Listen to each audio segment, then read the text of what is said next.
글로벌 브리핑입니다. 교착 상태가 지속되어 온 북미 관계의 변화 움직임이 감지되고 있습니다.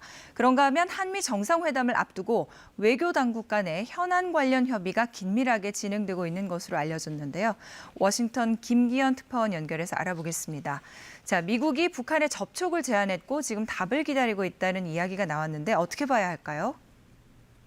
네, 대화 재개 가능성을 놓고 북미 간 본격적인 탐색이 시작됐다 정도가 될 것 같습니다.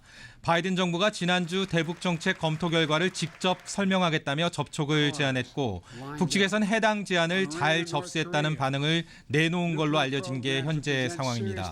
바이든 정부는 최근 대북 정책 검토를 마쳤다면서도 내용은 공개하지 않고 있는데 먼저 북한에 설명을 하고 구체적 공개 범위를 결정하겠다는 방침을 정한 것으로 보입니다. 북측에서 제안의 수용 여부가 아닌 접수 사실만 확인한 건 이와 관련한 내부 검토가 진행 중이라는 뜻으로 풀이됩니다. 이 때문에 현 단계에서 대북 정책 검토 결과를 설명하기 위한 북미 접촉의 실현 여부를 예단하기는 쉽지 않은 상황입니다. 네, 그리고 한미일 정보기관장 회의가 일본에서 열렸는데 이제 미국 대표의 방한 일정이 관심을 모으고 있죠. 네.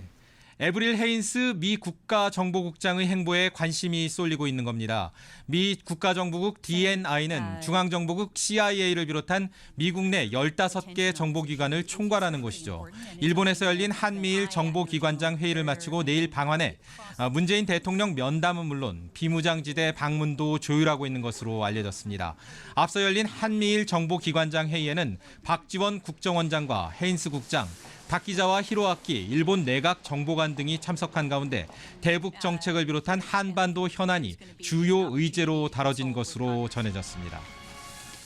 오는 21일에 백악관에서 한미 정상회담이 예정돼 있는데요. 외교 당국 간의 현안에 대해서 긴밀한 사전 조율이 중요할 텐데 이 부분은 어떻게 진행되고 있습니까? 네, 백신 추가 확보 여부는 한국 정부의 최우선 관심사 가운데 하나입니다. 이수혁 주미대사는 미국이 자국 접종에 충분한 백신을 확보하면 수출 가능성이 높아진다며 한미 간 협력을 강조했습니다. 들어보시죠. 대사관에서는 백악관과 국무부 인사를 접촉하여 6월 전 백신을 공급받을 수 있도록 최선의 노력을 경주하고 있습니다. 미국으로선 비공식 협의체 쿼드를 통한 중국 견제가 중요한 관심사입니다. 미국과 일본, 인도와 호주가 참여 중인 쿼드에는 기후변화와 코로나19 대응, 신기술 등 3개 워킹그룹이 있는데 정부는 일단 신기술 분야를 중심으로 부분적 참여를 신중히 검토한다는 입장입니다.